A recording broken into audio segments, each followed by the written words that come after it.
राधा वल्लभ श्री हरिवंश। राधा वल्लभ श्री हरिवंश। वृंदावनेश्वरी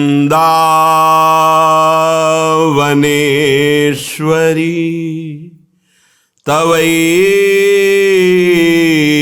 पदारविन्दम्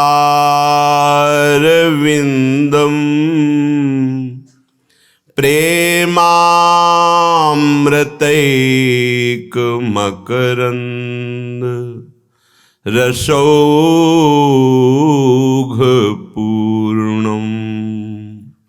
हृद्यर्पितं मधुपते स्मरतापमुग्रं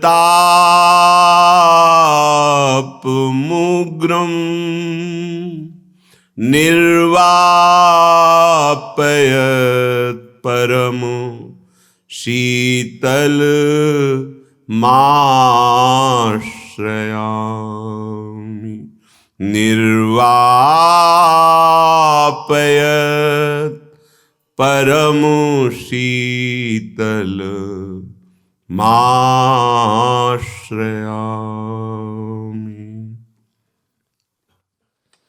राधा राधा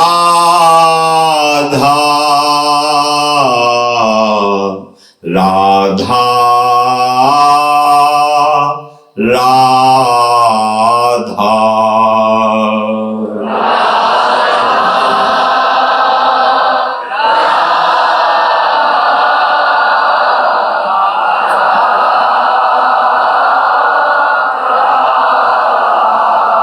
राधा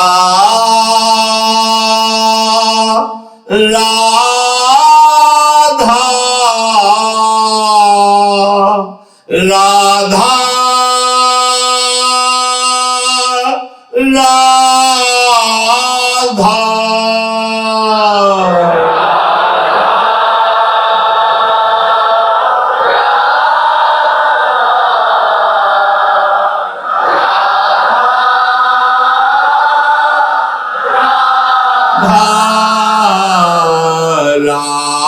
राधा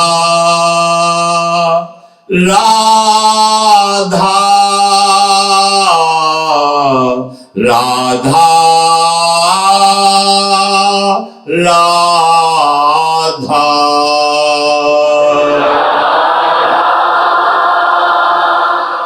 राधा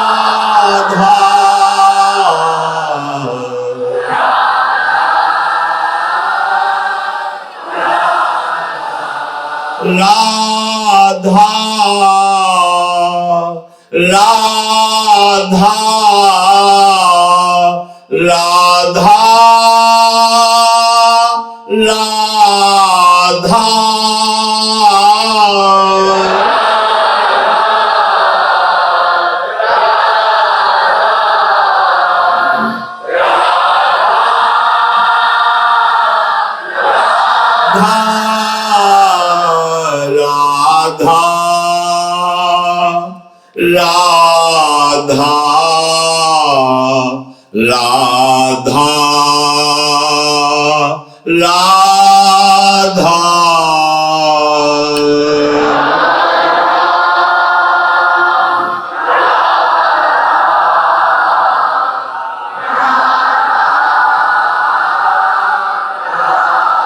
श्री राधा वल्लभ लाल की जय। परम सच्चिदानंद घन प्रेमानंद स्वरूप नवनिभृत निकुंज महामहिम परम पावन श्री वृंदावन धाम। श्री वृंदावन धाम के लाडिले युगल चंद प्राणाराध्य श्री श्यामा श्यामजू समस्त हित परिकर निज परिकर। उपासक उपास्य देव के सिवा कहीं राजी ना हो जाए, ये जीवन में बड़ी सावधानी रखनी है। बहुत चिंतन के द्वारा ये बात प्रिया जो बुलवा रहे हैं।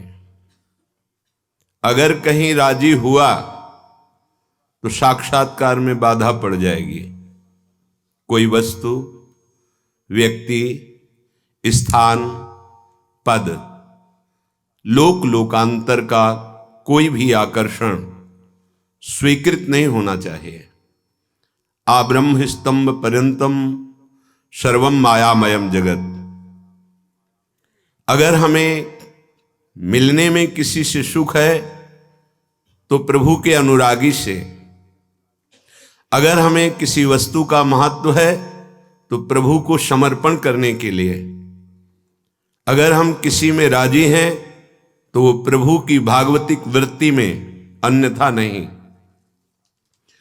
अगर हम किसी वस्तु, व्यक्ति, स्थान के मिलने पर हर्षित होते हैं तो भगवत साक्षात्कार की योग्यता को हम खो देते हैं। बहुत चिंतनीय ये विषय है। कोई भी वस्तु, पद, प्रतिष्ठा, धन, संपत्ति, नाना प्रकार की लोक लोकांतर की हमारे चित्त में हर्ष ना पैदा कर पावे, तब योग्यता आती है भगवत साक्षात्कार की। अंदर ही अंदर अगर हर्ष प्रकट हो रहा है तो भगवत मिलन का, मन अति हरस जनाव न तेहि, आजु देखी हो परम स्नेही। अगर मन में हर्ष है तो इस बात का कि आज मैं अपने प्रीतम को भर नेत्र देखूंगा, इस बात का। प्रीतम के सिवा किसी भी वस्तु, व्यक्ति, स्थान पर राजी हो जाना मानो प्रीतम की प्राप्ति के अधिकार को खो देना है। बहुत ही चिंतनीय विषय है, बहुत सावधानी का विषय है। वस्तु, व्यक्ति, स्थान, पदवी, यहां तक कि मोक्ष पदवी, रिद्धि सिद्धियों की तो बात ही क्या, अपुनर्भव मोक्ष पदवी, इस पे भी राजी नहीं होना। हम छोटी छोटी बातों में हर्षित हो जाते हैं, शोकित हो जाते हैं। हमें बहुत बड़ी वस्तु प्राप्त करनी है। श्री भगवान प्रिया प्रीतम, अगर हम ब्रह्मा के द्वारा रची हुई सृष्टि की किसी भी वस्तु में सुखानुभूति करने लगे, फिर प्रभु का साक्षात्कार होना बड़ा कठिन हो जाएगा। बिल्कुल सरल भाषा में ऐसा समझिए, जैसे बच्चा खेल में मगन है तो मां कार्यरत है। बच्चा खेल से ऊब चुका है, रोना शुरू कर दिया है, तो उसकी मनपसंद चीजें भेजी जाती हैं, चुप हो जाए, ना रोए। फिर भी रोता है तो परिजनों को भेजा जाता है, जाओ गोद में ले लो, दुलार करो। वो नहीं राजी होता, तब मां आ जाती है, अपने वक्षा स्थल का अमृत में दुग्ध पान कराकर उसे दुलार करती है। ऐसा ही कुछ समझ लीजिए। माया के खेल में जब तक आप राजी हैं, तब तक वो वात्सल्य समुद्र देख रहा है आपको। जब आप इससे ऊब करके मुमुक्षता, मैं मुक्त होना चाहता हूं इन प्रपंच से, काम क्रोध आदि विकारों से, रोना शुरू करता है, तब उसकी मनोनुकूल भोग सामग्री भेज दी जाती है। फिर भी रोना बंद नहीं होता, उस भोग सामग्री को स्वीकार नहीं करता, तो रिद्धियां सिद्धियां परिजन भेज दिए जाते हैं, लो। फिर भी वो नहीं रोना बंद करता, तो फिर आपको आना ही होता है। मन अति हर्ष जनावन तेहि, अंदर ही अंदर एक अद्भुत आनंद है, मैं प्रभु से मिलूंगा। अखिल कोटि ब्रह्मांडों के स्वामी का आज साक्षात्कार करूंगा। ये किसी भी वस्तु व्यक्ति स्थान में राजी होना ये उपासक का लक्षण नहीं है। निष्प्रिय निरपेक्ष ये स्थिति है भगवत साक्षात्कार के लिए अत्यंत आवश्यक। निरपेक्ष किसी की अपेक्षा नहीं, निष्प्रिय उसे किसी से कोई लगाव आसक्ति, कोई चाह नहीं, कोई स्पृहा नहीं। ये समझने का विषय है। ऐसे उपासक को भगवान प्राणों जैसा प्यार करते हैं। समदर्शी इच्छा कछु नाही, हर्ष शोक भय मन माही। हर्ष शोक किंचन मात्र न हर्ष है, न भय है, न शोक है। समदर्शिता हृदय में विराजमान। हर्ष शोक भय, किससे भय करूं? सब जगह हमारा प्रभु विराजमान। जब सर्वलोक महेश्वर प्रभु हमारे, तो हर्ष किस बात का करूं? किसी पदवी का, किसी लोक लोकांतर के सुख का नहीं मन माही। जिसके मन में न हर्ष है, न शोक है, न भय है, सब जगह अपने प्रभु का भाव करता है। अस सज्जन मम उर्बस कैसे, लोभी हृदय बसहु धन जैसे। ऐसा महाभागवत भगवान को कैसा प्रिय लगता है? जैसे लोभी पुरुष का हृदय सदैव धन के चिंतन में रहता है, ऐसे ही भगवान अपने उस प्राण प्यारे भक्त का सदैव चिंतन करते हैं जो एकमात्र प्रभु में राजी है। समदर्शी इच्छा कछु नाही, हर्ष शोक भय नहीं मन माही। अस सज्जन मम उर्बस कैसे, लोभी हृदय बस धन जैसे। हमारा हृदय देख लो कहीं राजी तो नहीं हो रहा। बहुत प्यार का विषय है। अगर आपको कभी ऐसा लगता है कि बहुत कड़वे वचन बोले जाते हैं, तो सही पूछो, उनमें अमृत भरा हुआ है। वो आपको केवल लगता है कड़वा, आपके लिए बहुत अमृत भरा हुआ है। जब आप आगे बढ़ेंगे परमार्थ में, तो आपको रोना आएगा कि भगवान बड़ी कृपा करी जो हमको ऐसे शब्द मिले, क्योंकि शब्द से ही ब्रह्म का साक्षात्कार होता है, भगवत साक्षात्कार होता है। शब्द से ही शरणागति पुष्ट होती है। श्रवण सुजस सुनि आयऊ, प्रभु भंजन भवभीर, त्राहि त्राहि आरति हरन, शरण सुखद रघुवीर। हमें राजी नहीं होना कहीं। आप देख लीजिए, हम लोग बहुत छोटी छोटी वस्तुओं में राजी हैं, छोटे छोटे पदों में राजी हैं, छोटी छोटी प्रतिष्ठा में राजी हैं। इतने बड़े प्रभु को प्राप्त करने वाला अगर अल्प सुख में संतुष्ट हो गया, तो भूमा सुख क्यों आएगा? विचार कीजिए। जब रुरुदु सुस्वरम राजन कृष्ण दर्शन लालसा, तब वो तासा मावीर भूत छौरी स्मयमान मुखाम्बुजा, पीतांबर धरा सृग्वी साक्षात मनमथ मनमथा, वहीं प्रकट हो गया, उन्हीं के बीच में प्रकट हो गया। वो देख रहा है हमें। पहली बात तो समझ लीजिए कि भगवत साक्षात्कार करना बिल्कुल सरल बात है। कठिन बात है संसार का राग छोड़ पाना, भगवत प्राप्ति नहीं। उल्टा बोला जाता है, भगवत प्राप्ति बहुत कठिन है। आदमी उपासक डर जाता है कि जब कठिन है तो हम क्यों उसमें फंसे, चलते हैं संसार के भोगों को भोगते हैं। बिल्कुल नहीं। भगवत प्राप्ति जैसा सरल कोई और कुछ है ही नहीं।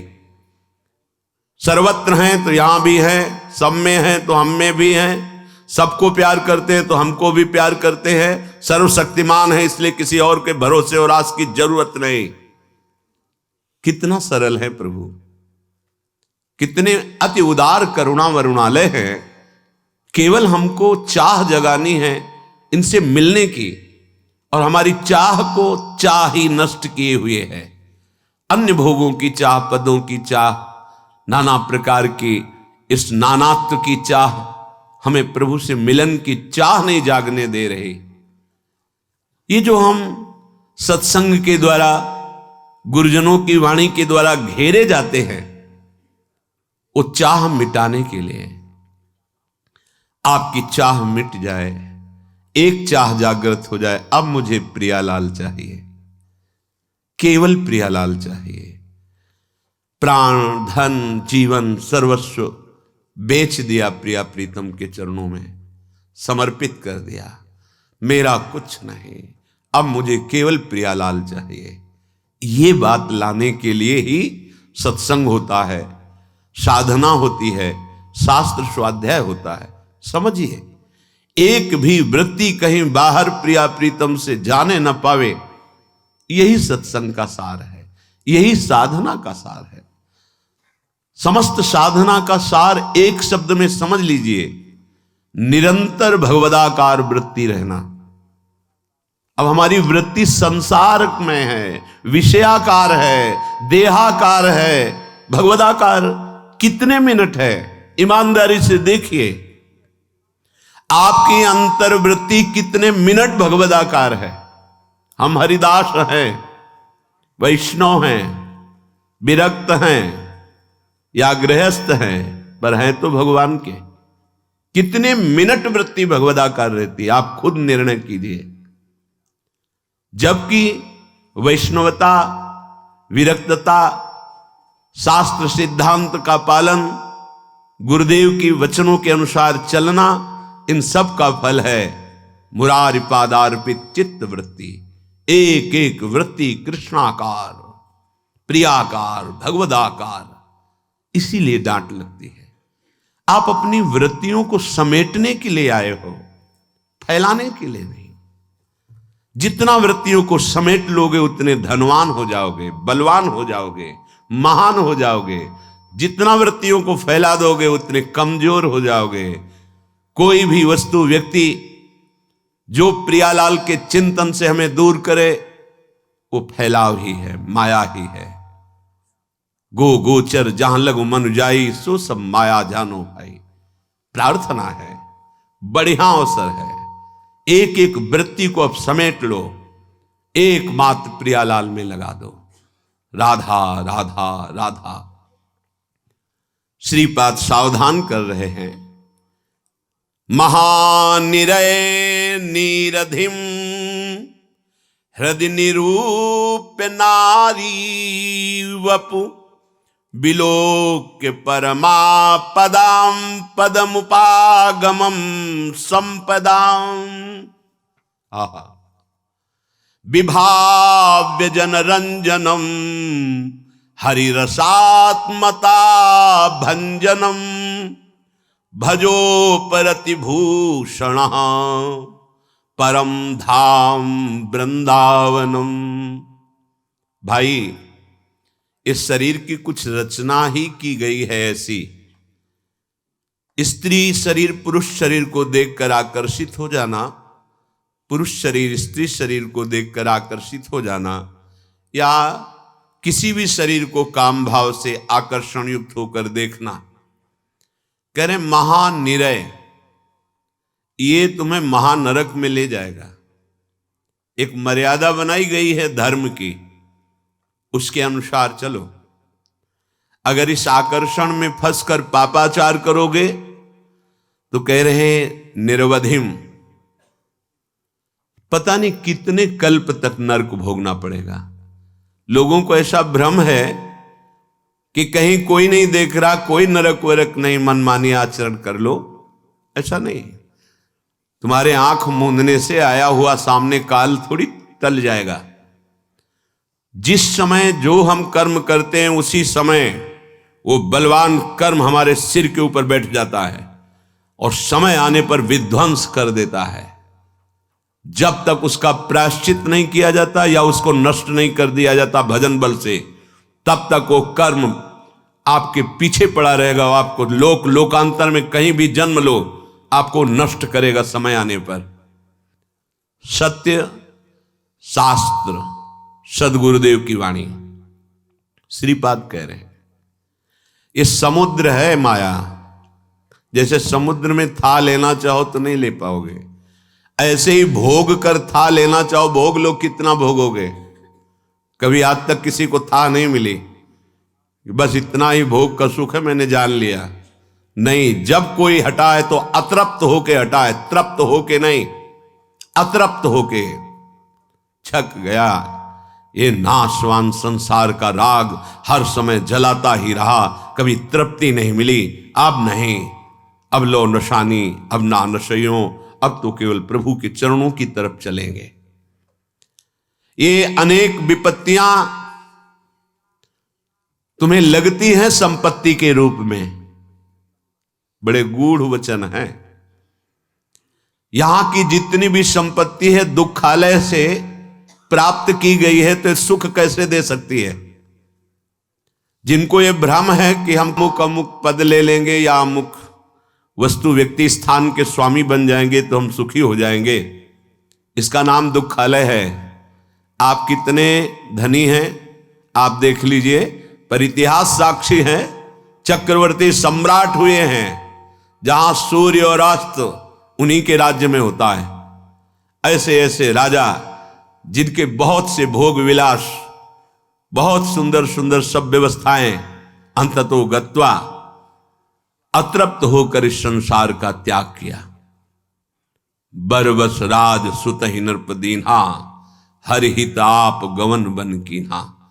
विचार किया कि धिक्कार है, पूरा जीवन असत भोगों में चला गया, अब तो भगवान के लिए हम वनवास करेंगे, उनका निरंतर भजन करेंगे। आप अभी भोगों में सुख खोज रहे हैं तो एक सीमा रख लीजिए धर्म की। अगर धर्म के अंतर्गत भोगों को स्वीकार करेंगे तो भोगों से राग रहित हो जाएंगे और प्रभु से अनुराग करने के मार्ग मिलने की गुंजाइश रहेगी। अगर धर्म विरुद्ध आचरण करेंगे तो सवाल ही नहीं उठता कि आपके हृदय में सत विचार भी उदय हो जाए। सत मार्ग में चलना तो बहुत कठिन बात। जो पे दुष्ट हृदय सोई हुई, मोरे सन्मुख आव की सोई। अगर दुष्टता बनी रहे तो भगवान की सन्मुखता नहीं हो सकती। पापवंत कर सहज स्वभाव, भजन मोर ते भाव न काऊ। यदि पापाचरण होते रहे तो भजन का भाव ही नहीं बन पाएगा, जीवन व्यर्थ चला जाएगा। श्रीपाद कह रहे हैं अनेक संपत्तियां ये विपत्तियों की जननी हैं। दुखयोनयः, इनसे दुख ही प्रकट होता है। क्या? फसाओ, फैलाओ। परम संपत्ति परम धन राधा नाम आधार, सामने राधा नाम लिखा हुआ है या राधा रूप प्रकाशित है, जिह्वा से नाम चल रहा है, हृदय आनंद की उफान में है। वो उफान आंखों से दिखाई दे रहा है कि नशे में आंखें घूम रही, प्रेम नशा छाया है, घूर्णित नेत्रम और अश्रु प्रवाह हो रहा है। धन्य हो गया जीवन, धन्य हो गया वृंदावन वास, वृंदावन आना धन्य हो गया। गदगद सुर नैना सजल दंपति रस रहे भेन, यही गति वृंदा विपिन में फिरे प्रेम तल्लीन। कहाँ हो भाई? वृंदावन में। क्या कर रहे हो? रो रहे हैं। किसके लिए? प्रियालाल के लिए। अब जीवन सही चल रहा है। अरे कभी तो एकांत में बैठकर सोचो, तुम्हारे अब जीवन का लक्ष्य श्री जी ने क्या दिया है? क्या दिया है? क्या धन के द्वारा प्राप्त भोग विलासिता को अभी भोग नहीं चुके और फैलाव करके भोग विलासिता और भोगना चाहते हो? नहीं, ये मन कभी कभी धर्म की आड़ में हमको प्रियालाल से विमुख कर देता है। नहीं, ये धर्म है। नहीं, स्थान व्यक्ति के अनुसार धर्म का निरूपण किया गया है। कौन सा स्थान है, उस व्यक्ति की क्या अवस्था है, वो व्यक्ति निवृत्ति मार्ग में है या प्रवृत्ति मार्ग परक, तब उसके। इसीलिए पूरा मेडिकल स्टोर दवाइयां हैं, पर वो सब हमारे लिए नहीं है। डॉक्टर ने जो पर्चा में हमारे लिए लिखा वही लेके खाओ जाके, नहीं तो उसमें दवा है लेकिन मर भी जाओगे। मनमानी दवा नहीं खानी, डॉक्टर के आदेश अनुसार। ऐसे ही शास्त्र और सिद्धांत मेडिकल स्टोर हैं, सदगुरु वैद्य हैं, तुम्हारे लिए जो दवा दे रहे हैं केवल वही तुम्हें सूट करेगी, वही तुम्हें परमार्थ पथ में आगे बढ़ाएगी। तुम्हें मन से दवा नहीं लेनी कि ये पीली वाली तो नहीं, वो हरी वाली, ये कड़वी है, वो मीठी दीजिए। मीठी दवा हो सकता है तुम्हारे लिए जहर का काम कर जाए। श्रीपाद कह रहे प्यारे, ये संपत्ति अनेक विपत्तियों की जननी है, दुख यो न यहा, इससे दुख ही प्रकट होगा। तुम जिसे प्राप्त करने के लिए चले हो तो ये अपने मन का रंजन और लोगों के मन का रंजन करना बंद कर दो। एकांत में बैठ करके मंत्राकार वृत्ति करने के लिए मन तुम्हारा सलाह नहीं देगा, वो सलाह देगा फैलाव करके, उसमें राजी होना, क्योंकि बातचीत करने को मिलेगी, घूमने को मिलेगा। मन को एकाग्रता से नाम मंत्र में लगाना, कांपता है। देख लो, आप सब बैठे हो, मन को एकाग्र करके नाम में या मंत्र में लगाना, कांपता है मन। अभी उसको बाहरी कार्यों में लगाओ, राजी हो जाएगा, लेकिन उसको अंतर कार्य में लगाओ, अंतर्मुख करके नाम में मंत्र में, फिर सेवा करो। उसके लिए तो आपको समय देना पड़ेगा, पहले एकांत अभ्यास के लिए मन को राजी करना पड़ेगा। किसी तरह गुरु कृपा फंसा करके तुमको संसार के फांसी से काट करके ये अवसर दे रही है कि तुम अपने मन को एकाग्र करके प्रियालाल में लगा दो। अब अगर ये चूक कर दी तो बार बार तो बनत नहीं। या संजोग अनूप मानुस्तन वृंदा विपिन रसकन संग विरूप, सब यहीं का यहीं धरा रह जाएगा। तुम्हारी चित्त वृत्ति कहां लगी, वो परिणाम तुम्हारे साथ जाएगा। बहुत ध्यान देने योग्य बात महापुरुषों की है, अपने मन का रंजन और लोगों के मन का रंजन। जब हम वृंदावन आए हैं तो श्री जी को रिझाने आए हैं, सामने वाला आके खड़ा हो गया, राधे श्याम राधे श्याम। अब वो बात कर रहा है, अगर हम बात नहीं करेंगे तो उसको दुख पहुंचेगा। नहीं, दुख नहीं, महादुख पहुंचे। और उस दुख में वो सोचे कि ये हमसे क्यों नहीं बात किया। तब पता चलना चाहिए कि श्री जी से कोई विमुख करने वाली वृत्ति हमारे अंदर है, इसलिए हमसे बात नहीं किया। हमको श्री जी के लाड़नों से बात करने के लिए श्री जी मैं होना पड़ेगा। किसी महापुरुष के पास कोई धनी गया, बहुत सी सामग्री और रुपया रखा, वो अधिकतर मौन रहते, हटाओ, बहुत बुरी तरह से व्यवहार किया, और फेंक दी, सामग्री फेंक दी, हटा दिया। बाद में हमने उनसे एकांत में पूछा, ऐसा क्यों किया? गंगा के किनारे रेत में क्यों ऐसा किया आपने? वो कानपुर से आए, इतनी दूर से आए, गाड़ी से आए, यहां गाड़ी आना मुश्किल है, इतनी सामग्री लाए आपके लिए, आप क्यों फेंक दिया? तो पहली बात तो उन्होंने कहा अगली बार औरों को लिवा के आएगा और ये सब लेकर। दूसरी बात, इसको यह अहम है कि मैं ये वस्तुएं, अब इसके अहम को चूर हुआ कि इन महात्माओं के लिए वस्तुओं से नहीं, भाव से रिझाया जा सकता है। हटा इन वस्तुओं को। अगर उन वस्तुओं को स्वीकार कर लेता तो उसको गर्व होता कि पैसे के बल से, वस्तुओं के बल से एक महात्मा हमारे हाथ जोड़ रहा है, हाँ बड़ी कृपा की, हट ये वस्तुएं हटा। हम भिक्षा से जीते हैं, प्रभु की इच्छा से जीते हैं। अब वहां अगली बार अगर आएगा तो वस्तुओं का बल लेके नहीं आएगा, वो दैन्य होके आएगा कि शायद अगर कृपा कर दे, मैं रो दूं, वो कृपा कर दे, हमारी तरफ देख ले तो अहो भाग्य। वो महात्मा जिसके संग से अर्थ का महत्व खत्म हो जाए, भोगों का महत्व खत्म हो जाए, देहाभिमान गलित हो जाए, उसे संत संग कहते हैं।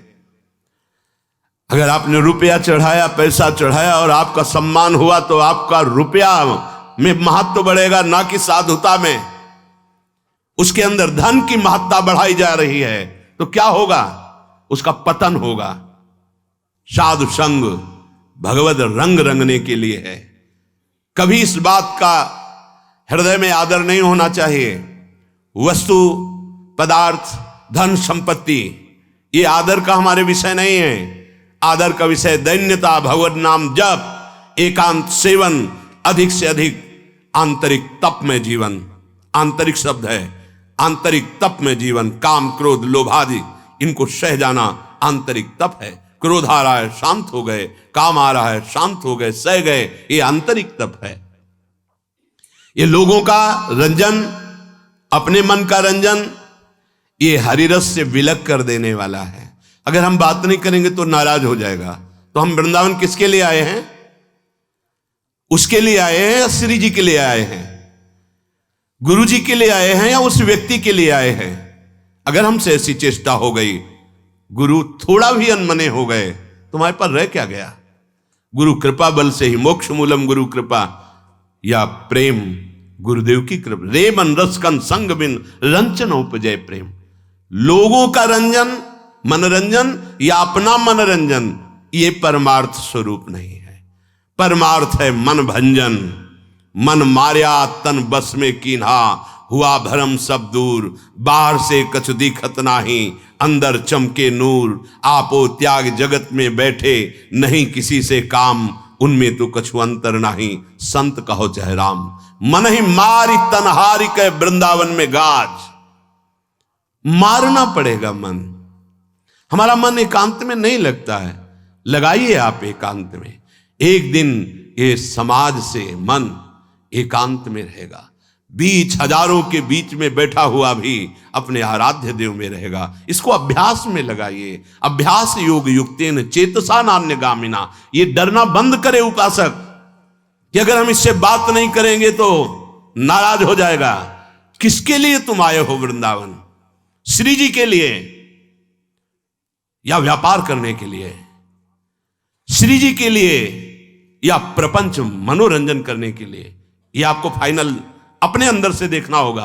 आप किसके लिए आए हो? लोक रंजन करने के लिए आए हो या श्री जी को रिझाने के लिए? ये वनवास है, किसके लिए वनवास कर रहे हो? यहां प्रिया प्रीतम के सिवा, हित मित्र के सिवा और कोई हमारा नहीं है। हम उन मित्र को रिझाने आए हैं जो जुगल सरकार हैं। हाँ, उनकी प्रेम की बात करें, उनसे हमें मिलाने की बात करें, हमारा चित्त घसीट कर श्यामा श्याम में लगा दे, वो हमारा सच्चा मित्र। हम धर्म को भी स्वीकार नहीं करते।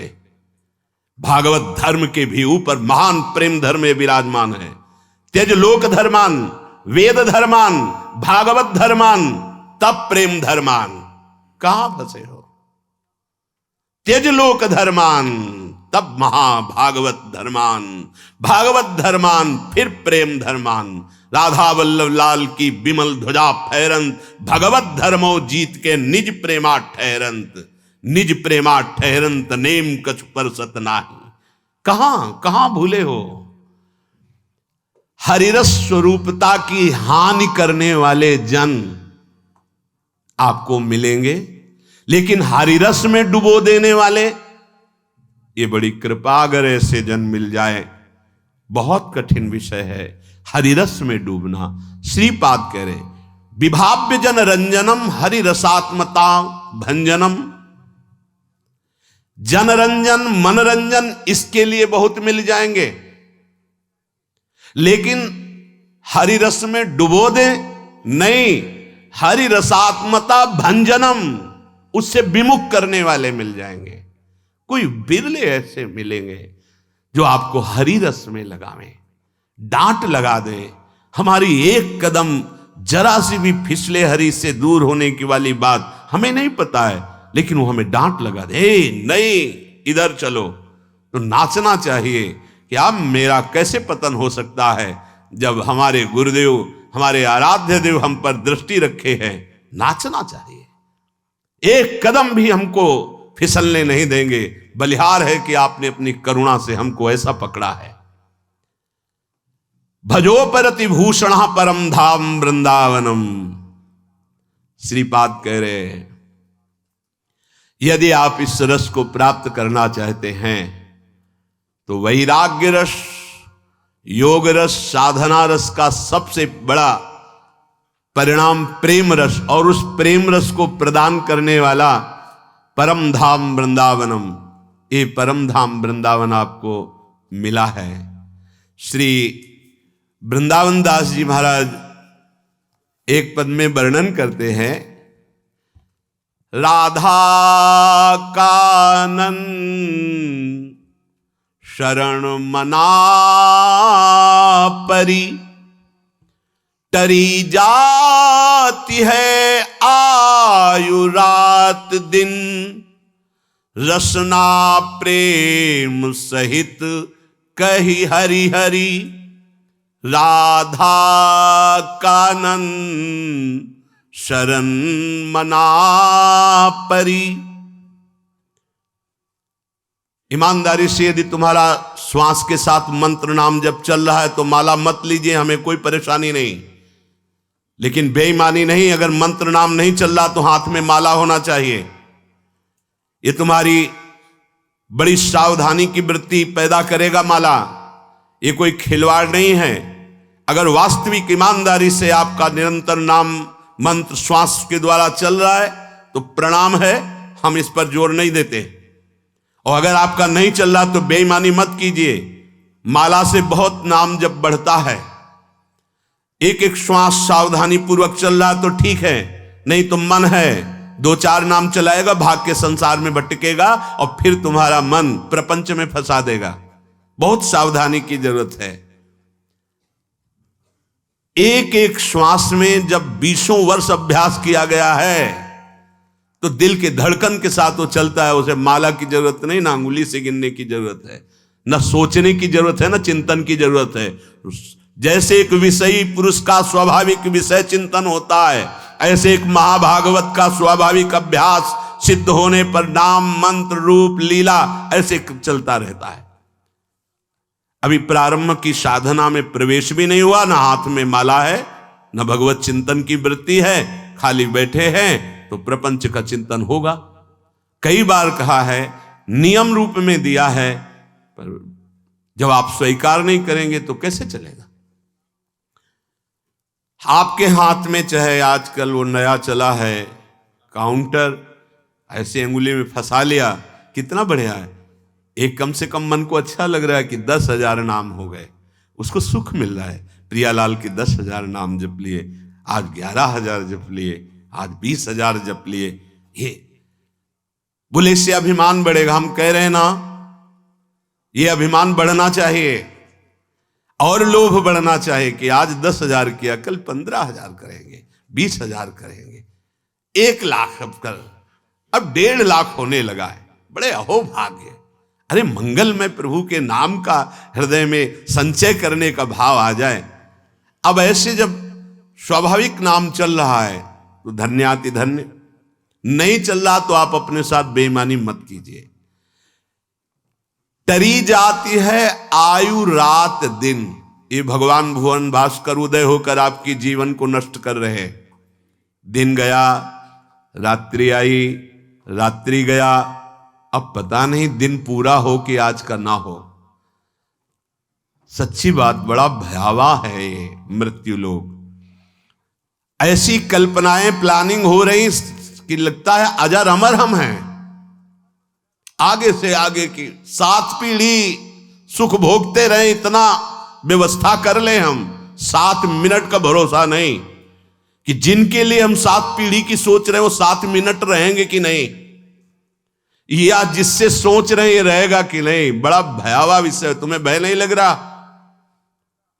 माया की तरफ से निर्भय हो तो महाभय को प्राप्त हो जाओगे।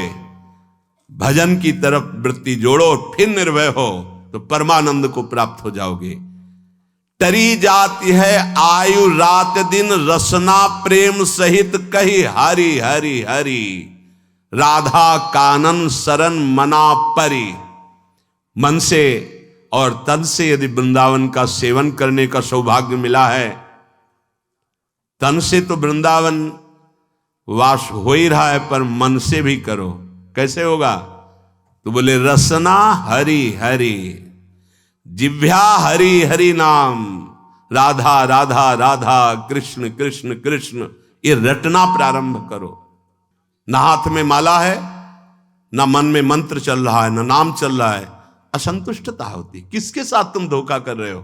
अपने साथ कर रहे हो। आज कोई टोकने वाला है, कल कोई टोकने वाला नहीं मिलेगा, कोई रोकने वाला नहीं मिलेगा। रौन देगी माया। विश्वास कीजिए, लाखों सर झुकाएंगे, लेकिन चूक जाओगे तो कोई तुम्हारा मुंह नहीं देखना चाहेगा। ध्यान रखना, ये संसार है। सही मार्ग पे चलोगे, भगवत भजन करोगे, बिस्तरे सब जग विमल कीरति, साधु संगति ना टरे, नहीं तो ठेका नहीं लिया संसार ने तुम्हें सर झुकाने का। अगर आज सर झुका रहा हो, नाम जप और सही ढंग से नहीं चलोगे तो कल तुम्हारा कोई चेहरा नहीं देखना चाहेगा, तुम्हारी छवि उठाकर नाली में फेंक दी जाएगी। ये संसार है। होश में भगवान ने तुम्हें केवल विरक्त मार्ग, भगवत मार्ग दिया है भजन करने के लिए। रात दिन तुम्हारी आयु क्षीण हो रही, कमाई कर लो, जाना है प्रभु के पास। यहां की प्लानिंग है केवल धर्म पूर्ति के लिए सोचो, भगवत प्रसन्नता के लिए सोचो। मान जाओ मेरी बात। नहीं, बहुत बहुत इतिहास साक्षी हैं, बस प्लानिंगें ही चलती रहती। मन की मन में ही रह गई, कुछ कर नहीं पाए, और जो मन में रह गई वो आगे जन्म के विस्तार कर दिया। बड़े महापुरुष कह रहे हैं, टरी जाती है आयु रात दिन, रात दिन चला जा रहा है। काल करे सो आज कर, आज करे सो अब, पल में परलय होएगी, बहुरी करोगे कब। भजन के लिए अरे फिर कर लेंगे, और भोगों के लिए, विषय के लिए, प्रपंच के लिए अभी। उल्टा करो, जब भोगों के लिए मन लालायित हो तो आगे के लिए टाल दो, भजन के लिए अभी अभी अभी, इसी समय से। राधा राधा राधा। गही रही मीत रवि सुता को तट, अपनावेगी कुंवरी कृपा करी। श्री हरिवंश प्रसाद स्वामिनी, दय है उर आनंद विपुल भरी। अरे मित्र, तुम परम पावन यमुना के पुलिन पर आ गए हो तो बैठ करके खूब नाम जप करो, नाम कीर्तन करो, प्रभु की लीला गायन करो, तो कुंवरी किशोरी जी ये देख करके तुम्हें अपना लेंगी। जहां स्वामिनी जी ने अपनाया, तुम्हारे हृदय में आनंद स्रोत खुल जाएगा। हरिवंश प्रसाद से स्वामिनी जी तुम्हें अपने चरणारविंद का परम सुख प्रदान करेंगी। स्वामिनी जी के चरणों से प्रेम रस धारा बहती रहती है। आचार्य प्रसाद से, गुरुदेव प्रसाद से स्वामिनी जी कृपा करेंगी, संबंध का निर्वाह करती हैं वो, आपके हृदय में प्रेम जागृत कर देंगी। निर्दूषित करिवास रसिक जन, सदा संगरमी दृढ़ व्रत यह धरी। निर्दूषित, अगर हमारे अंदर रहनी दूषित रही तो धाम में रहते हुए अंतिम समय यहां शरीर छूटे कल्याण हो जाएगा, पर प्रिया प्रीतम के समीप पहुंचना, उनकी नित्य सेवा में पहुंचना ये दुर्लभ हो जाएगा। कह रहे कि कृपा से तुम्हें लाडली जी ने वृंदावन धाम का अगर वास दिया है तो रसिकों का संग भी दिया, तो निर्दूषित वास करो। निर्दूषित, हमसे कोई अपराध न बन जाए, हमसे कोई दोष न बन जाए। वैसे ये व्यवहार शून्य देश है, ये प्रेम मार्ग के पथिकों का है। यहां केवल प्रिया प्रीतम की प्राप्ति का लक्ष्य लेके आया जाता है, यहां केवल प्रिया प्रीतम की प्राप्ति का ही साधन किया जाता है। यहां केवल प्रिया प्रीतम अपने मानने वालों का ये देश है, अन्य कोई वृत्ति ही नहीं। निर्दूषित करिवास और रसिक जन संग सदा, दो बातें। अगर वृंदावन का वास मिला है तो निर्दूषित वास करो, कोई आपसे अपराध न बने, कोई दोष न बने, और सदैव रसिक जनों के संग में रहो, उनकी आज्ञा में रहो। तो ये दृढ़ व्रत क्या करेगा? प्रिया प्रीतम का संग प्रदान कर देगा। यह है साधन। वृंदावन का आश्रय वास स्वीकार किया, रसिक जनों का संग, तो अभंग प्रेम रंग प्रदान करने वाले प्रिया प्रीतम का संग प्राप्त हो जाएगा। वृंदावन हित रूप चिंतवत, कुंजनी विचरी प्रेम सो उर्भरी। जहां आपके हृदय में एक बार प्रिया प्रीतम प्रकाशित हुए, ये कुंज निकुंजे इसी दृष्टि से आपको दिखाई देने लगेंगी, नवीन नवीन लीला रस में डूबे रहेंगे। पर निर्दूषित कर वास रसिक जन, रसिक जनों का संग, तो फिर दुष्संग का त्याग, दुष्संग ना होने पावे। कल देवर्षि नारद जी के भक्ति सूत्र में दुष्संग सर्वथैव त्याज्यः, सर्वथैव त्याज्यः। दुसंग की पहचान तो कह रहे हैं जो शिष्णोदर परायण है, रसेंद्री के अच्छे अच्छे पदार्थ खाने के लिए जबान ललचाती है, जनेन्द्री भोग के लिए हर समय बावरे बने रहते हैं। शिष्णोदर परायण यद्यशद भी पथि पुनः शिष्णोदर कृतोद्यमैः आस्थितो रमते जंतुस तमो विशति पूर्ववत् सत्यम शौचम दया मौनम बुद्धि श्रीर्यशः क्षमा समो दमो भगश्चेति यत्संगाद्याति संक्षयम् ते स्वशान्तेषु मूढ़ेषु खंडितात्म स्वसाधुषु संगम न कुर्याच्छोच्चेषु योषित क्रीडा मृगेषु च। जो मनुष्य संभोग प्रिय है और रसेंद्री के भोग पदार्थों से प्रियता रखता है, ऐसे नीच पुरुष का संग नहीं करना चाहिए। जो भगवान की भक्ति से रहित है, केवल शिष्ण और उदर परायण है, उनका संग नरकगामी बना देगा। भगवान मना कर रहे हैं। आस्थितो रमते जंतुस्तमो विशति पूर्ववतम। पूर्व में हम अनंत जन्मों में इन्हीं भोगों में फंसे रहे, आज हमें परमार्थ का मार्ग मिला है। यदि हमने कहीं ऐसे पुरुषों का संग कर लिया तो हमारा परमार्थ बिगड़ जाएगा। सत्यम शौचम दया मौनम बुद्धि श्रीर् यशः क्षमा समो दमो भगश्चेति यत्संगाद्याति संक्षयम।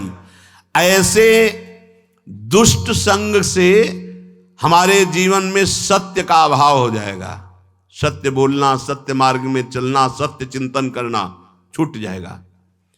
पवित्रता नष्ट हो जाएगी, दया की जगह क्रूरता आ जाएगी, मननशीलता जो भगवत चरणारविंद की होनी चाहिए वो विषयों की होने लगेगी। हमारी बुद्धि, लज्जा, स्त्री, ईश्वर, ये सब भागवतिक सद्गुण नष्ट हो जाते हैं। अतएव दुष्ट संग न करे। ये जो अशांत चित्त है, मूर्ख है, भगवत विमुख है, नष्ट बुद्धि है, ये जो भोगों के खिलौने बने हुए हैं, ऐसे असाधु पुरुषों का कभी भी साधक संग न करे, नहीं तो नष्ट हो जाएगा। दुष्संग का त्याग प्रत्येक साधक को बड़ी सावधानी पूर्वक करना चाहिए। भगवत प्रेम या मोक्ष पदवी जो भी चाहिए वो तभी मिलेगा जब कुसंग का त्याग हो जाए। भगवान श्री रामचंद्र जी ने तो विभीषण जी से कहा कि बरु भल बास नरक कर ताता दुष्ट संग जन देई विधाता। भगवान चाहे तो नरक का बास दे दे, अच्छा है, पर दुष्ट का संग ना मिले। नरक का बास क्यों अच्छा है? क्योंकि नरक भोगने से पाप नष्ट हो जाएंगे, हृदय पवित्र होगा, पर दुष्ट संग से हृदय में पाप बढ़ जाएंगे और अपवित्रता बढ़ जाएगी। दुष्ट संग बड़ा दुर्भाग्य उदय होता है तब मिलता है। जैसे बड़ा सौभाग्य उदय होता है, भगवत कृपा होती तब साधु संग मिलता है, ऐसे बड़ा दुर्भाग्य उदय होता है तब दुष्ट संग मिलता है। इंद्रियों का कोई भी विषय, अभी तक तो बाहरी दुष्संग की बात, अब कह रहे हैं अंदर दुष्संग की बात। व्यक्ति जनित दुष्संग और वृत्ति जनित दुष्संग। अब अंदर की बात, इंद्रियों का कोई भी विषय जो हमारे मन को प्रियालाल से अलग करके, सतमार्ग से अलग करके भोग लालसा पैदा कर दे, पाप लालसा पैदा कर दे, गंदे विचार बढ़ा दे, हमारे भगवत प्राप्ति से हमारे चित्त को चलायमान कर दे, वो दुष्संग है वृत्ति का। बड़ा सावधानी की जरूरत है। ये भगवत प्राप्ति का मार्ग चलना थोड़ा कठिन है, भगवत प्राप्ति नहीं कठिन है, क्योंकि हमारी वृत्तियां उसी में फंसी रही है। तो ऐसे सत्संग 10 वर्ष सुनो, और हमें लगता है कि अगर सही दुस्संग हो जाए तो 10 दिन में पूरा 10 वर्ष का चैप्टर बदल देगा। तो 10 वर्ष का सत्संग काम उतना नहीं किया, क्योंकि 10,000 जन्मों से हम दुस्संग में ही रहे हैं। तो जहां दुस्संग मिला तो मन राजी हो जाता है, यार बहुत जल चुके, 10 वर्ष हो गए। भगवत प्राप्ति के मार्ग से हमारे चित्त को चलायमान कर देने वाला दुस्संग हमारे पास भेजा जाएगा। बात समझना, माया ऐसे पार्षदों को भेजेगी। बहुत सावधान। अपने जीवन को केवल इसीलिए प्रारंभ हुआ था, प्रियालाल के लिए ही हमारा जीवन। हमें हर्षित नहीं होना किसी भी पद, व्यक्ति, वस्तु, स्थान में। अगर हर्षित हो गए तो मन फिर प्रियालाल में लगना बड़ा कठिन हो जाएगा। ये बालू का बांध है, एक बार फूटा तो दोबारा बनाना बड़ा मुश्किल है। सावधान। हमें ना कोई ऐसी चेतन वस्तु या जड़ वस्तु का दृश्य देखना है जो हमारे अंदर भोग वासना पैदा कर दे। जड़ के देखने से भी होता है क्या? हाँ, चित्र जड़ ही तो है। जो आप चलचित्र देख रहे हो जड़ ही तो है ना, उसमें कुछ हो थोड़ी रहा है, वर्तमान में थोड़ी हो रहा है, वो तो चित्र है। लेकिन वो चित्र तुम्हारे चित्त को बलात् आकर्षित करके भोगों में फंसा देगा। बहुत सावधान। ना कोई चैतन्य वस्तु। संगम त्यजेत मिथुन वृत्ति नाम मोक्षो।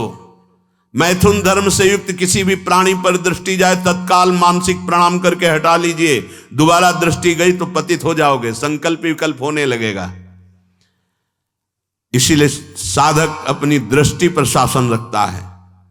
ये उचक्का की तरह ऐसे ऐसे चलना साधकों का स्वभाव नहीं होता। बावरों की तरह ऐसे ऐसे देखना, गर्दन इधर, ग्रीवा झुकी हुई है, आगे का मार्ग देख रहे, नाम निरंतर चल रहा है। किसी से बात कर रहे हैं अगर तो भगवत वार्ता कर रहे हैं, चेहरा देखना जरूरी नहीं, चाहे स्त्री हो चाहे पुरुष हो।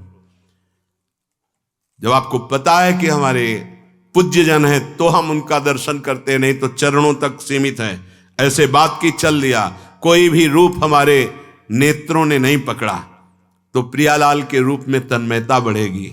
बड़ी सावधानी से। एक नैमिषारण्य के संत भगवान थे, वो कभी नहीं देखते थे किसी की तरफ, बस ऐसे जैसे पूज्य श्री हरि बाबा ऐसी ही दृष्टि है। अगर वो बात करते तो उड़िया बाबा की तरफ देखकर बात करते थे, अन्यथा ऐसे रहते थे। कुछ तो महापुरुषों का हम अनुकरण करें। ऐसे जिधर मन आया जो मन आया देख रहे हैं। जैसे आप समझते हो कि सामने से नहीं देखेंगे, पीछे से देख ले। बात तो अपनी चित्तवृत्ति की है। अगर हमारी चित्तवृत्ति दूषित हो रही तो सामने और पीछे से क्या है, झरोखे से क्या है? हमें अपनी चित्तवृत्ति दूषित होने से बचाना है।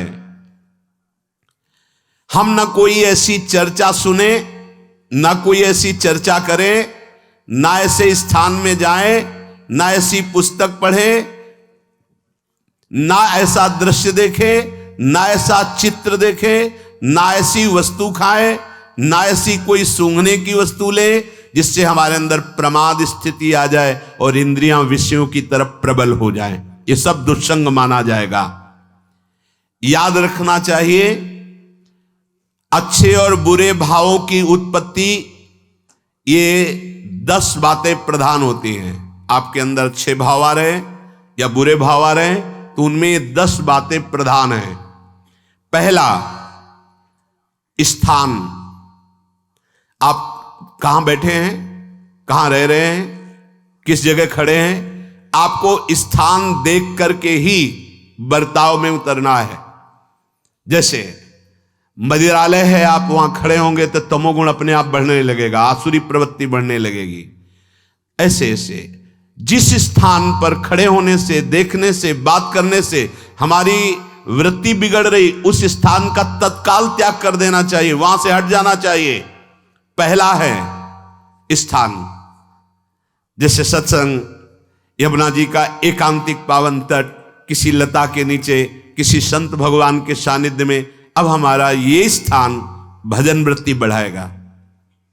उस व्यक्ति का घर जिसके पास जाने से वासनाएं बढ़ रही, उस स्थान में जहां दृश्य देखने से हमारे अंदर गंदी बातें आ रही, पहला है स्थान, दूसरा है अन्न। बहुत बड़ा प्रभाव अन्न का होता है। अगर अधर्म के द्वारा कमाया हुआ अन्न है तो बुद्धि अधर्म में ही लगेगी। यदि भोजन पकाते समय, रसोई रांधते समय आप विकारात्मक चिंतन कर रहे हैं तो कोई भी प्रसाद पाए उसके अंदर विकार जागृत हो जाएगा। अन्न का बहुत बड़ा प्रभाव पड़ता है। एक बार पूज्य पाद उड़िया बाबा जी महाराज अपने परिकर के साथ भ्रमण में थे तो किसी बड़े धनी मानी ने निमंत्रण दिया, महाराज आज यहीं रुको। तो बाबा ने कहा हम लोग गांव के अंदर नहीं रुकते। तो बाहर कोई वृक्षों का समुदाय, जंगल जैसा, तो उसमें वहां रुके, पर भोजन उनकी तरफ से, भोजन सबने पाया। जब सुबह हुआ तो महात्मा जन, साधक जन एक दूसरे की तरफ देखे और बोले आज तो हमको बड़ा दोष हुआ, गंदा स्वप्न आया और हमारा संयम बिगड़ गया। बोले ये तो हमको भी हुआ, जितने थे सबको हुआ। उड़िया बाबा के समीप गए, बाबा ने कहा अच्छा ऐसा हुआ, ये तो अन्न दोष है, बुलाओ सन्न पवाने वाले को, फिर चलेंगे। बुलाया और बाबा ने कहा बिल्कुल सत्य बोलना, नहीं तो आप जानते हो इतने महात्माओं के संयम को आपने भ्रष्ट कर दिया, सत्य बोलना क्या बात थी। तो उनका महाराज संतान नहीं हो रही थी, सुना था आप बहुत सिद्ध महापुरुष हैं तो आपके परिकर को इसीलिए पवाया, अंदर काम भाव था कि हमारे कामना थी कि संतान उत्पन्न हो, वैसे चिंतन करते हुए बनाया ऐसे। बोले सबका संयम नष्ट कर दिया, होश में, नरक जाने वाली बात मत सोचो। अरे संतों को पवाओ जैसे अपने पुत्र को पवाते हैं, ऐसी भावना करनी चाहिए। आज हो भाग्य तो परिणाम खुद मंगल में निकलेगा। काम भाव से युक्त होकर क्यों बनाया, सब संतों के अंदर विकार पैदा कर दिया। अन्न का प्रभाव पड़ता है, हम जैसा अन्न पाते हैं वैसा। कई बार सुनाया है सिद्ध महापुरुष पूज्य प्रातः स्मरण श्री बलराम दास जी महाराज झाड़ू मंडल के, यमुना के पावन तट पर ही है, रास मंडल के पास ही, वो अपने एक लता के नीचे बैठे हुए भगवत चिंतन कर रहे थे। अचानक यमुना जिस नजदीक है तो कोई माई स्नान किए हुए निकली तो नेत्रों ने देखा और विकार उत्पन्न हो गया। वयोवृद्ध सिद्ध महापुरुष, उन्होंने कहा आप तो इस शरीर को नष्ट कर दूंगा। शिष्यों ने कहा महाराज ऐसा क्यों? बोले किसी माता के शरीर को देखकर हमारे अंदर विकार क्यों आ गया? ऐसा नहीं, आज तक कभी नहीं हुआ, ऐसा क्यों हुआ?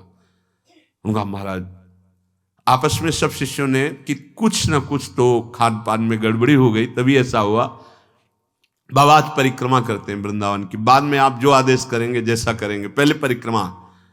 वृंदावन की परिक्रमा का बहुत बड़ा प्रभाव, जब कभी मन आपका ऐसा विक्षिप्त हो, परेशान हो, तत्काल परिक्रमा प्रारंभ कर देना, नाम जप करते हुए। आप देखना परिक्रमा पूरी होते होते शांति हो जाएगी। बाबा ने खूब नाम कीर्तन करते हुए शिष्यों के साथ परिक्रमा दी, मन का विकार शांत हो गया। उनका ऐसा कैसे हो सकता है कि हमारे अंदर विकार आ गया? ये बड़ी सूक्ष्मता का विषय है। कल प्रसाद कहां से आया था? तो उस समय लाडले गोविंद देव जी महाराज यहीं विराजमान थे वृंदावन में। बोले तो ठाकुर गोविंद देव जी का प्रसाद आया था।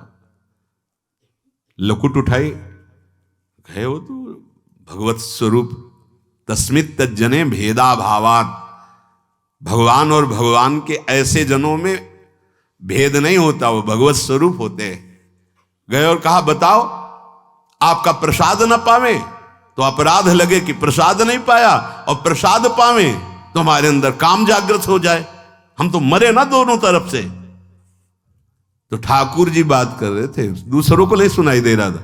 कह रहे थे कि देखो नाराज मत हो, कलकत्ता की वैश्या थी, उसने भोग लगाया, अब उसने भोग लगाया तो हमने चख पाया, तो आपको प्रसाद का किनका लेना चाहिए? किसने कहा था कि पूरा प्रसाद पाइए? जरा किनका ले लेते हो, मधुकर ही पाते। हाँ ये बात आपकी मान, तो हमारा तो पूरा विश्व है, कोई भी भोग लगाएगा हम तो पाएंगे। और हमारे प्रसाद की निष्ठा आप सबके हृदय में, तो किनका लीजिए, पूरा मत पाइए। सोचिए, भगवद अर्पित प्रसाद और वृत्ति, भगवान ने आदेश किया किनका पाओ, माधुकरी मांग के खाओ। यहां वर्णन कर रहे, यदि हम अन्न थोड़ा भी हमारे अंदर दूषित चला गया तो जब कभी ऐसी विकार की भावना हो, आपके अंदर विकार बन रहा है, तो खोजिए। आपने कोई दृश्य देखा है, आपने किसी से बात की है, आपने कोई ऐसा संकल्प बनाया, नहीं, तो फिर भोजन दोष आ गया। अब आज उपवास कर दो, जब तक वो वृत्ति न नष्ट हो तब तक कुछ मत पाना, जल से काम चलाना, तो एक दिन एक पहर अपने आप शांत हो जाएगा।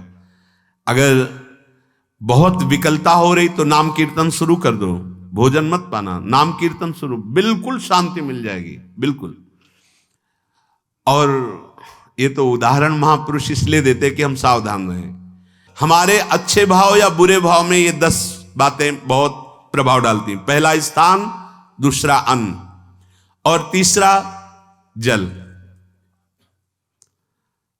पानी भी बहुत संभाल के। नहीं, आजकल तो देखो प्रायः ऐसे दांत से प्लास्टिक नोचेंगे, ऐसे पानी पिएंगे, कब भरी गई, कहां भरी गई, कैसा पानी। बड़ा देखो कैसा हमारे भजन साधन के लिए विक्षेप पैदा होता चला जा रहा है। पहले सुंदर सरोवरों का जल, मतलब 15 वर्ष तो गंगा जल ही केवल पिया है, जो आकाशवृत्ति से मिला नहीं, गंगा जल ही पिया है। कुआं का जल, फिर आया हैंडपैप का जल, अपवित्र होने लगा। हैंडपैप में जो वाशर, अगर वो कहीं चमड़े का पड़ा हुआ है तो अपवित्र जल हो गया। अब हैंडपैप का भी अंतर ध्यान स्वरूप हो गया, अब तो नहीं दिखाई देता। अब रह गया है मोटर से निकले और फिल्टर में जाए, वो मशीन जो फिल्टर करती है पानी को, आरओ, उससे। अब वो जिनके पास है तो है, नहीं तो परिक्रमा लगाया हो, आपको पानी पीने को नहीं मिलेगा। देखो कैसा समय आ गया। भोजन, पहले कोई दगाबाजी भोजन में तो नहीं करता था। गांव में जब जिसके यहां दूध बेचा जाता था ना, उसको बहुत लघु दृष्टि से देखा है, गाय माए एक बराबर होती है, ये दूध बेचता है। 10-5 किलो मठा तो आप ऐसे मांग के ले सकते थे, अगर अड़ोस पड़ोस में वो मठा मिल जाएगा। जब कोई उत्सव होता, फ्री दूध 100-200 500 किलो पूरे गांव के सब दे देते, कोई ऐसे बेचता था। अब दूध नहीं, जब बूढ़े लोग बैठते थे कहते थे पानी बिकेगा आगे चल के। आज पानी बिक रहा है, नहीं बिक रहा, पानी बिक रहा है। हमें लगता है सबको ही पैसे से ही पानी है। वो बोतलें नीली नीली नहीं, इतनी बड़ी बड़ी बिकती, उन्हीं से पानी पिया जा रहा है। आगे और समय जल का प्रभाव पड़ता है। जैसे हम गंगा जल पीते थे, सही कहते हैं, कई कई दिन जब भोजन नहीं मिलता तो पूरी पौष्टिकता गंगा जल से मिलती थी। गंगा माता के जल से ऐसा लगता था मानो हम परम पावन अमृत पान कर रहे हैं, सारी पौष्टिकता मिलती थी। कुएं का जल अपने आप में पौष्टिकता से युक्त होता, जो हमें चाहिए। आज देखो जल की समस्या हो गई। पवित्र जल पीने के लिए हम तरस रहे हैं, कहां जल और कैसे मिलेगा जल? या तो आप पैसे वाले हो तो आप खरीद करके पीजिए, नहीं तो अब वो जल नहीं रह गया कि कुएं से निकाला पी लिया या सरोवर से पी लिया, या कैसा दुर्भाग्य है। जल का बहुत बड़ा योग है साधना में। जैसे स्थान का तो परम पावन वृंदावन धाम, अन्न का तो अब हम भगवत प्रसाद पाते हैं, तो जल का बहुत बड़ा योग है। आज दूषित होता चला जा रहा है, क्योंकि अब हाथ की बात नहीं रह गई है कि आप सुंदर कुआं से जल लें या सरोवर से जल लें या आप नदी से जल लें। हाँ, स्वामी जी के लिए लिखा हुआ है कि रोज यमुना स्नान और रोज यमुना जल ही पान। हमारे वृंदावन के समस्त भगवत स्वरूपों का स्नान यमुना जल से ही होता था, हो रहा है और होता ही रहेगा। बिहारी जी के लिए आज भी कलश में भरकर यमुना जल ही जाता है। तो कपड़ा से ऐसे ढक के जब हम 2 बजे परिक्रमा देते थे तो एक महाभागवत है, वो किसी को छूते नहीं, दूर से कहते छूना मत, बिहारी जी के लिए जल जा रहा है स्नान के लिए बिहारी जी का। फिर चौथा है आपका परिकर, जहां पर रह रहे हैं वो समुदाय, चाहे परिवार हो या आप समुदाय, वो कैसा है, रजोगुणी है, तमोगुणी है, सतोगुणी है या त्रिगुणातीत भागवतिक है, उसका प्रभाव पड़ेगा। पांचवा है आपका पड़ोस, आसपास वाले घर। जैसा है वैसा प्रभाव पड़ेगा आपके ऊपर।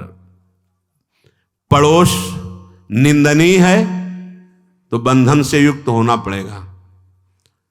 लंका के पड़ोस में रहने के कारण अगाध महिमा वाले समुद्र को बांध दिया गया। रघुनाथ जी ने पुल बांधा और दंड देने के लिए तैयार हो गए थे सरकार। अग्निबाण संधान कर लिया था, पड़ोस के कारण ही तो ना, पड़ोसी रावण था। इसीलिए आस पड़ोस का बड़ा प्रभाव पड़ता है। फिर अगला है दृश्य। इस पे बहुत सावधानी की जरूरत है। ये मोबाइल भगवान चल गए हैं, बहुत विस्तार से चल गए हैं। अब कोई छोटा मोबाइल रखना नहीं चाहता, सब वो स्क्रीन वाला रखना चाहते, टच मोबाइल। दृश्य से बचो।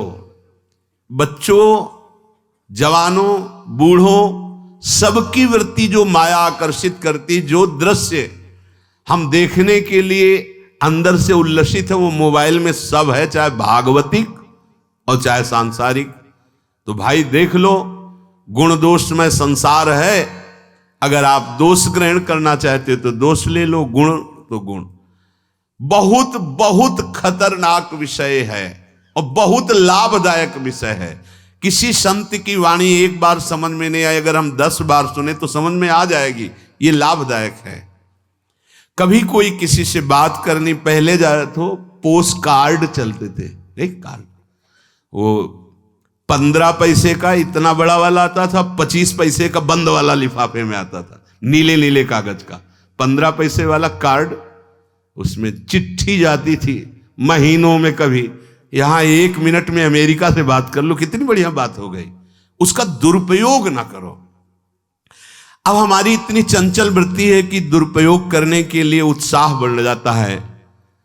बोले अब सब काम हो गया है, अब एकांत सेवन कर रहे हैं, अंदर से सिटकिनी बंद और मोबाइल भगवान का संग शुरू।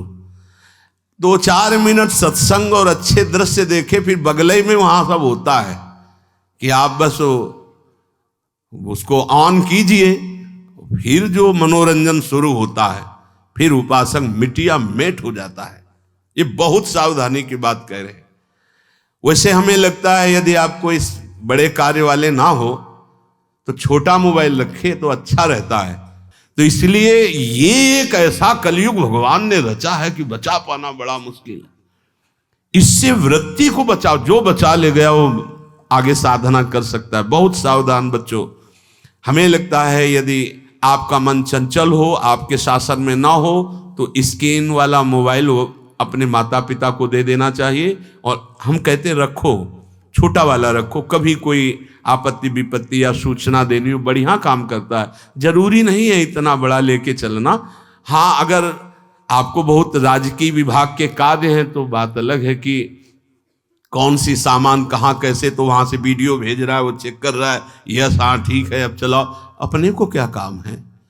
सत्संग अगर सुनना है तो सत्संग सुनने के अलग यंत्र आते हैं, चला दो उसमें। वो इतनी बड़ी लगती है, उसमें चिप, पेन ड्राइव ऐसे लगा दो और सत्संग सुनो। जरूरी वो दृश्य वाला रखो। यहां कह रहे दृश्य, अगर गलत दृश्य देखा तो बावरे बन जाओगे और अच्छा दृश्य देखा तो भगवान के मार्ग के पथिक बनोगे। तो देखो, अच्छे दृश्य में भी दोष दर्शन की वृत्ति की गुंजाइश है। जैसे कोई लीला हो रही है, लीला के पात्र, जैसे हमारे ब्रजमंडल में रास लीला होती थी, ऐसे 12 वर्ष 13 वर्ष के लीला पात्र, सब नव किशोर, जहां भाव ही बने रोते रहो। अब वहां बड़े बड़े लीला पात्र हैं। अगर हमारी भावना शासन में नहीं है तो वहां हम अंग प्रत्यंग के दर्शन से हमारी हाव भाव वहां जो हो रहा है उससे हमारी वृत्तियां बिगड़ जाएं। जब छोटे छोटे लाडली लाल परस्पर खेलते हैं तो केवल आशीर्वाद देने को, रोने का मन होता है। अगर आप लीला भी देख रहे हैं तो बहुत सावधानी की जरूरत है, क्योंकि वो चिदानंद शरीर नहीं है, पांच भौतिक शरीरों, हमारी दृष्टि पंचभूत में लगी हुई है। नाम जप करो, लीला गायन करो, फिर देखो जो लीला है, यही जीवन का परम सुख मिलेगा। सच्ची मान लीजिए। बस हम बार बार ये कहते हैं, मोबाइल का सदुपयोग कीजिए, दुरुपयोग नहीं। मोबाइल बुरा नहीं, उसका प्रयोग बुरा है। दृश्य और साहित्य, वैसे ही मनोवृत्तियां फिसलने वाली हैं, और जब ये आ गया कि फिसलाने में कितना लाभ है तो ऐसा कोई साहित्य और आलोचना, ऐसी कोई वार्ता ना करे जिससे हमारे अंदर गंदे भाव आवे। यदि अच्छी चर्चा करते हैं तो अच्छे भाव आते हैं। देखो अभी ऐसी कोई भावुक चर्चा होने लगे तो सबका हृदय द्रवित हो जाएगा, और गंदी चर्चा हो तो हमारा हृदय विकार युक्त हो जाएगा। और कार्य, आप जो कार्य करते हैं उसका प्रभाव आपके मन के ऊपर पड़ता है। और उपासना, आप उपासना भोगों की करते हैं या योग की करते हैं? ये 10 से भाव बनते हैं और 10 से भाव बिगड़ते हैं। स्थान, अन्न, जल, परिवार, अड़ोस पड़ोस, दृश्य, साहित्य, आलोचना, आजीविका का कार्य और उपासना। यदि ये भागवतिक हुए तो आपके अंदर भगवत भाव बढ़ेगा, और यदि ये रजोगुणी तमोगुणी हुए तो आपके अंदर आसुरी भाव बढ़ेगा। इन 10 से सावधानी पूर्वक व्यवहार होना चाहिए। जैसे आस पड़ोस में है तो बड़ी सुविधा है, यहां कोई किसी से मतलब नहीं रखता। बगल वाला कौन रह रहा, किसी से मतलब, ये बढ़िया है। ज्यादातर गांव में होता है। अपने यहां ये अच्छा है कि जैसे आप अपने कमरे में गए, किसी से कोई मतलब नहीं है, वैसे ऐसा ही जीवन रखना चाहिए। और उस पर ये ज्यादा जो व्यवहार मित्रता बढ़ाने वाला विषय, ये धाम में नहीं है। वृंदावन में ऐसा नहीं व्यवहार रखना चाहिए। आपके पड़ोस में कौन रख रहा है आपका परिचय नहीं होना चाहिए, कौन कौन रह रहा है आपकी जानकारी नहीं होनी चाहिए। नजर नीची की, अपने कुटिया में गए, अपने ठाकुर जी से मतलब, अपने भजन से मतलब। ना पड़ोसी को कुछ देना चाहिए ना लेना चाहिए। बात समझ लेना कि जैसे आज उत्सव है, उनको हम बुलाते हैं, वो हमारे यहाँ, ये व्यवहार यहाँ नहीं है।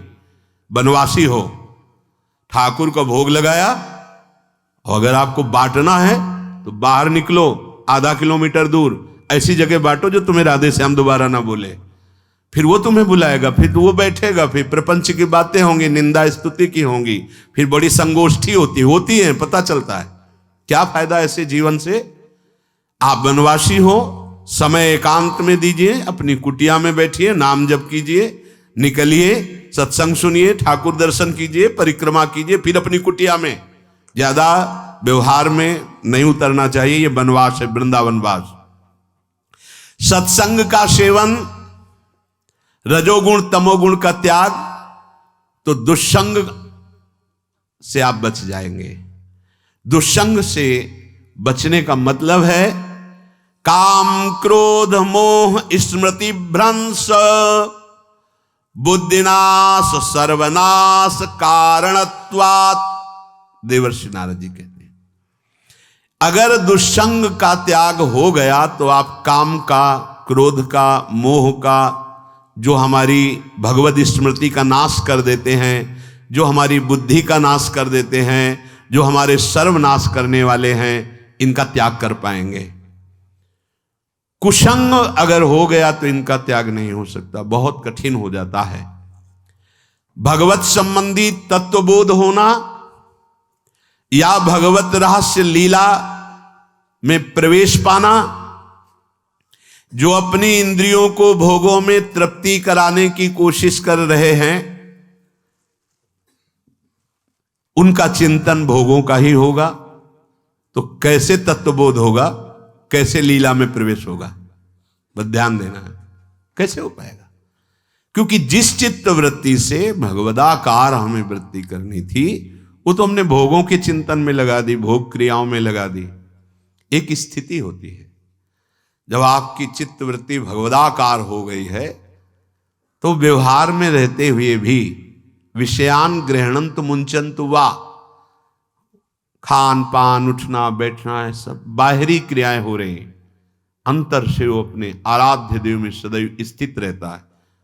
उसका परिचय आपको जब ऐसे महापुरुष का सानिध्य मिलेगा, तो आप विषय सेवन करते हुए भी निर्विषय रहेंगे। आपके अंदर विषयों की प्रियता नहीं रह जाएगी, आपके अंदर एक प्रबल वैराग्य ऐसी धारणा बन जाएगी, कुछ नहीं, कोई भी तुम्हें प्रभावित नहीं कर सकता। यद्यपि खान पान हर्ष आदि की सब व्यवहारिक वृत्तियां हैं, पर उस महापुरुष का प्रभाव ऐसा होगा कि आपका हृदय निर्विकार हो जाएगा। और बहुत ही त्याग की सब बातें की जा रही, लेकिन हृदय भी सही है तो संग से विषय रंग बढ़ जाएगा। ये देखा गया है। हृदय अगर निष्प्रिय है, जिसका हम संग कह रहे हैं, तो उसका परिणाम निष्प्रिय निकलेगा। व्यवहार में कुछ भी हो, निष्प्रियता ही आपकी बढ़ेगी, निर्विकारता बढ़ेगी, क्योंकि उसकी स्थिति का संग हो रहा है, उसका प्रभाव पड़ रहा है। तो सर्वनाश की जड़ है विषय चिंतन। ये बहुत बड़ी बात है। विषय चिंतन सर्वनाश की जड़ है। यहां विषय भोग नहीं कहा, क्योंकि चिंतन का परिणाम भोग है। पहले चिंतन होता है। साधक ध्यायतो विषयान पुंसः संगस्तेषुपजायते संगात् संजायते कामः कामात् क्रोधो विजायते क्रोधात् भवति सम्मोहः सम्मोहात् स्मृति विभ्रमः स्मृति भ्रंशात् बुद्धिनाशो बुद्धिनाशात् प्रणश्यति सर्वनाश। कैसे हुआ? ध्यायतो विषयान पुंसः, विषयों का चिंतन। इसीलिए अनन्यश्चिन्तयन्तु माम भगवान आदेश करते हैं। विषय चिंतन न होने पावे, बिना चिंतन किए आपको कोई भी सुख नहीं मिल सकता। आप देख लीजिए, जगत के किसी भी भोग का सुख नहीं मिल सकता। चिंतन से ही आपको सुख की अनुभूति हो रही। अगर आप चिंतन ना करें तो आपको कोई सुख नहीं मिल। आप चिंतन उसका घसीट लिया गया।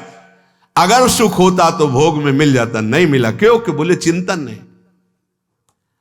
किसी को किसी गाढ़ विषय के चिंतन में फंसा दे, फिर उसके सामने भोजन रख के खीर में नमक डाल दे, सब्जी में चीनी डाल दे और गाढ़ विषय में फंसा दे। तुम्हारा लड़का जो अकेला था, वो ऐसा ऐसा दुर्घटना हो गई, वो अस्पताल में, अब जल्दी से भोजन पाओ और निर्णय बताओ। वो बिल्कुल नहीं बता पाएगा कि खीर में नमक था, सब्जी में चीनी थी। उसका चिंतन वहां फंस गया। अगर ऐसे चिंतन हमारा प्रियाजू में फंस जाए तो संसार के सब क्रियाएं होते हुए भी वो परमहंस है, वो विदेह है। चिंतन, हम लोग चिंतन में चूक कर देते हैं तो फिर क्रियाओं में हमको बंधना पड़ता है। नहीं, सच्ची माने कोई भी क्रिया उसे बांध नहीं सकती। तो क्या जिनका भगवत चिंतन होता है वो असत क्रियाएं भी करते हैं क्या? तो बोले जब चिंतन ही नहीं तो असत क्रियाएं कैसे हो सकती है? पहले क्रिया के असत चिंतन होता है। आप देखना, कोई भी कार्य पहले चिंतन होता है। इसीलिए यहां कह रहे हैं ध्यायतो विषयान पुंसा संगस्तेषु उपजायते। पहले, सबसे पहले विषय का चिंतन होता है। अगर विषय का चिंतन ना होने पावे तो आपको कोई फंसा ही नहीं सकता। भोग, कोई भी भोग नहीं फंसा सकता। जहां विषयों का चिंतन हुआ तो संग की प्राप्ति, विषय भोग की प्रबल इच्छा, प्रबल आसक्ति, और वो जो चिंतन हुआ था वही आपको सुख दे रहा है। वही, वहां सुख नहीं है, आपके चिंतन का वहां सुख। जैसा चिंतन, अगर आपका चिंतन विक्षिप्त कर दिया जाए, एकाग्र ना होने पाओ, तो किसी में आपको सुख नहीं मिलेगा, पक्का। अगर वही चिंतन सावई मना कृष्ण पदार विंदे हो तो कोई सुख है। गोपी जनों के पति भी हैं, पुत्र भी हैं, पूरे परिवार की सेवा करती हैं, और बड़े बड़े परमहंस उनकी चरण रज वंदना करते हैं। क्यों? क्योंकि उनका चिंतन भगवान का हो रहा है। एक भी वृत्ति शरीर चिंतन में नहीं, बलिहारी है, मुरारी पादार्पित चित्त वृत्ति। विषयों के चिंतन से विषयों में आसक्ति पैदा होती है। आसक्ति से विषय कामना की प्रबलता और क्रिया होती है, और क्रिया में बाधा पड़ने से क्रोध पैदा होता है, क्रोध से मूढ़ता छाती है, मूढ़ता से स्मृति भ्रमित हो जाती है, स्मृति भ्रंश से बुद्धिनाश होता है, और बुद्धिनाश ही सर्वनाश है। इसलिए चित्त का निरंतर अधिक समय तक सावधानी पूर्वक भगवन नाम में, भगवत लीला में, आप सब भगवत कृपा पात्र जन है, चिंतन न बिगड़ने पावे। होता क्या है कि क्रिया से तो हम सावधान है, समाज है, क्रिया से तो हम सावधान, क्योंकि समाज भी है, व्यवहार भी है सामने, लेकिन चिंतन तो कोई नहीं जान रहा ना, अंदर ही अंदर हम क्या चिंतन कर रहे हैं। तो साधक चूक कर बैठता है। देखो, बाहर चूक होगी तो उसका प्रायश्चित हो ही जाएगा, चार लोग निंदा करेंगे, पिटोगे, अपमानित होगे, प्रायश्चित। लेकिन अंदर जो हमारा गलत चिंतन हो रहा, पूरा का पूरा अंदर हृदय मलिन कर देगा, हमें उस बात का प्रायश्चित भी नहीं होगा, हमें जलन भी नहीं होगी कि हम गलत चिंतन कर रहे हैं, क्योंकि सावधान नहीं है। खास बात साधना में चिंतन संभालने की है। काम क्रोध मोह स्मृति भ्रंश बुद्धिनाश सर्वनाश कारणत्वात्, देवर्षि नारद जी कह रहे हैं, चित्त का जहां अधिक चिंतन होता है वही हमारी तन्मयता बन जाती है, वही हमारा स्वरूप होने लगता है। बोले बहुत कामी पुरुष है, बोले बहुत क्रोधी पुरुष है, बोले बहुत नीच पुरुष है, पूरा संबोधन होने लगा उसके लिए, क्योंकि वो उसी चिंतन से, वैसी क्रियाओं से, अरे बोले तो बड़े भगत हैं, भगवान के स्वरूप है साक्षात।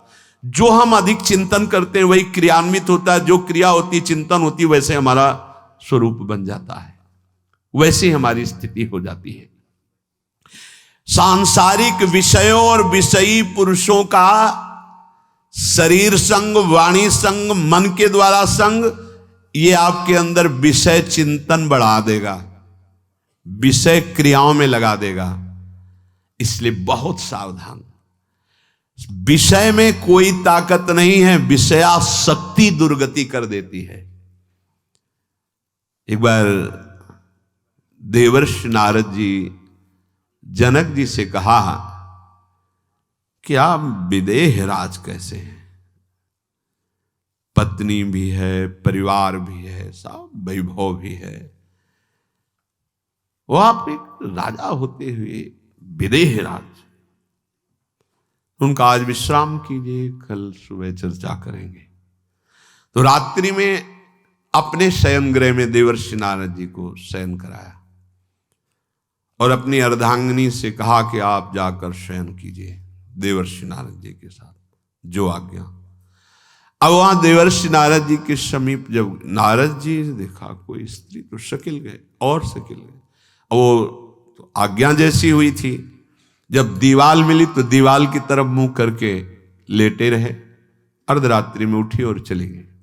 देवर्षि नारद जी सुबह गए और कहा कि ये क्या मजाक था आपका, यदि आपको ऐसा ही व्यवहार करना था तो आप हमसे कह देते तो हम बाहर जाकर शयन करते, आपने ऐसा क्यों किया? क्या हुआ महाराज? जब हम वहां शयन कर रहे थे, कुछ रात्रि व्यतीत होने पर आपकी अर्धांगिनी आई और लेट गई सैया पे। उनको पता नहीं कि एक देव ऋषि के साथ ऐसा व्यवहार नहीं कर। फिर क्या हुआ महाराज? फिर हम और शिकलते गए, फिर दीवाल मिली तो उधर मुंह करके फिर सो गए। तो तुमने स्त्री को दीवाल नहीं समझा, दीवाल को दीवाल समझा। यही आप में और हम में फर्क है। आपके लिए जैसे दीवाल निश्चिंतता का कारण है, ऐसे ही हमारे लिए स्त्री होते हुए भी वो दीवाल की तरह ही है, किंचन मात्र विकार उत्पन्न नहीं कर सकती। यही अंतर है। इसी बात से हमको विदेह राज कहते हैं। ये स्थिति अब कह दे स्त्री शरीर और दीवाल में क्या ज्ञान की विशेषता? वो जड़ है और चैतन्य नहीं। ये शरीर भी जड़ है, चैतन्य आत्म तत्व है। पंचभूतों से दीवाल बनी है। अग्नि तत्व से ईंट पकाई गई है, पृथ्वी तत्व तो है ही। पृथ्वी तत्व में जल मिलाकर उसको आकार दिया गया है। वायु तत्व ने उसे सुखाया है, अग्नि तत्व ने पकाया है, और शब्द आकाश तत्व है। 5 भूतों से वो बना, 5 भूतों से बना है। सच्चा ज्ञान ये कि इसमें और दीवाल में कोई अंतर नहीं। चैतन्य घन आत्म तत्व के कारण ये चलता फिरता नजर आता है और वो खड़ा स्थायी जड़ दिखाई दे रहा है। इसमें भी भगवान है, उसमें भी भगवान है, इसमें भी पंचभूत है, उसमें भी पंचभूत है। नरसिंह भगवान खंबे से प्रकट हुए थे, बस केवल अज्ञान के कारण जड़ चैतन्य का भेद है। तब समझ में आया ये जो हमारे अंदर भोगों की आसक्ति है, यही कामना प्रकट करती है, यही पाप प्रकट करती है, यही हृदय को मलिन कर। इसलिए हम अपने चिंतन को संभालें, चित्त चोर के चरणारविंद का चिंतन करें, निरंतर नाम जप करें, भगवद आश्रित रहें। प्रभु अपने भक्तों की रक्षा करते हैं, जैसे मां अपने बच्चे की। करूं सदा तिनके रखवारी, जिम बालक राखे महतारी। राधा राधा राधा शेष जागे। श्री राधा वल्लभ लाल की।